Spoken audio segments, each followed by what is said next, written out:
بسم اللہ الرحمن الرحیم۔ السلام علیکم۔ اللہ وسعیہ جلیبیاں بنانے کا فنکار تھا۔ فنکار بھی ایسا کہ کمال تیزی سے اپنے بڑے توے میں سرد سے جلیبیاں بنانے کے لیے ڈالتا تو دوسرے ہاتھ سے شوکیس میں تیار جلیبیاں رکھ بھی لیتا۔ اس کے شاپ پر خریداروں کا ایک ہجوم لگا ہی رہتا تھا۔ شوکیس سے اس بار کوئی 12 سال کا بچہ گہرے ہجوم میں بنا قمیض پہنے کھڑا تھا۔ بچہ بھوکی نگاہوں سے شوکیس میں رکھے گئے جلیبیوں کو دیکھتا ہے۔ اس کی آنکھوں میں موجود تاثرات بتا رہے تھے کہ وہ کئی وقتوں سے بھوک کے بے رحم پنجے کا شکار ہے۔ بچہ اپنی معصوم نظروں سے سب کو گردن گھما کر دیکھتا ہے۔ گاہکوں کا ایک جم غفیر آتا ہے اور جاتا ہے۔ اس ننھے سے معصوم بچے کو لوگ ہاتھ سے پکڑ کر ہٹا دیتے ہیں کیونکہ معاشرے کا یہ انسان ان کی خریداری میں خلل محسوس ہو رہا تھا۔ لیکن کچھ دیر بعد یہ بچہ پھر آ کر شوکیس کے ساتھ لگ جاتا ہے۔ ہزاروں کی خریداری لوگ کر رہے تھے۔ پھر کسی گاہک نے ہاتھ سے پکڑ کر اس بچے کو دکان سے نکالا۔ وہ اپنی ننھی سی معصوم تمنائیں لیے درد بھری آنکھوں سے دکان سے باہر کھڑا لوگوں کو دیکھ رہا تھا کہ اچانک گاہک کے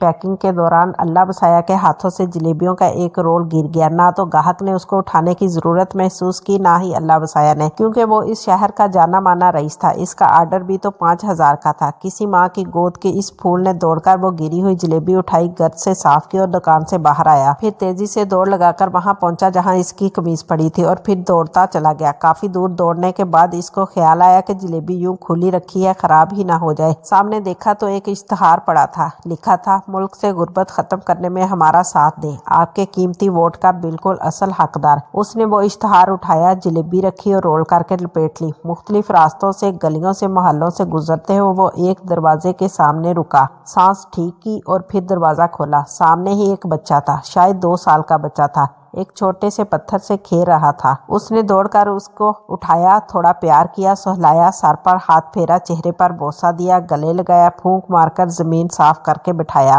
اور اس کے سامنے اشتہار میں لپٹے جلیبی کو کھول کر رکھا۔ یہ اس کا چھوٹا بھائی تھا۔ اس نے اپنے ہاتھوں سے تھوڑی تھوڑی جلیبی توڑ کر اس کے منہ میں دی تو بچہ کلکاریاں مار کر خوش ہوا۔ یوں وہ آہستہ آہستہ تھوڑا تھوڑا کر کے اس کو کھلاتا گیا۔ جلیبی تھی ہی کتنی، بس 1 عدد۔ چھوٹے بھائی کا پیٹ بھرا کہ نہیں، پر اس نے ہاتھ بڑھا کر اپنے ننھے منھے ہاتھوں سے تھوڑی سی جلیبی اٹھائی اور بڑے بھائی کے منہ کی طرف بڑھا دی۔ بس یہ ہونا تھا کہ اس کا بھائی رونے لگا، زاروں قطار رونے لگا۔ درد تھا کہ دل کو آیا۔ چھوٹے بھائی نے ہاتھ بڑھا کر اس کے آنسو کو ٹچ کیا تو بھائی نے اس کو پکڑ کر سینے سے لگایا۔ ہوٹل میں کھانا کھانے کے بعد 7 اپ نہ پیئیں تو جناب ہمیں کھانا ہضم نہیں ہوتا، جبکہ پڑوس کی خبر نہیں۔ اپنا درد تو جانور بھی محسوس کر لیتے ہیں، انسان وہ ہے جو دوسروں کا درد محسوس کرے۔ ہم سب نے اپنی الگ الگ دنیا بنا رکھی ہے، اپنی من پسند دنیا، اپنا اپنا سچ بنا کر رکھا ہے۔ اس دنیا میں ہم اپنے من پسند سین دیکھنا چاہتے ہیں اور اپنا من پسند سچ سننا چاہتے ہیں۔ حضرت عمر رضی اللہ تعالیٰ عنہ نے فرمایا، اگر دجلہ فرات کے کنارے کتا بھی بھوکا مرا تو عمر اس کا بھی ذمہ دار ہے۔ اللہ پاک مجھے اور آپ کو عمل کی توفیق عطا فرمائے۔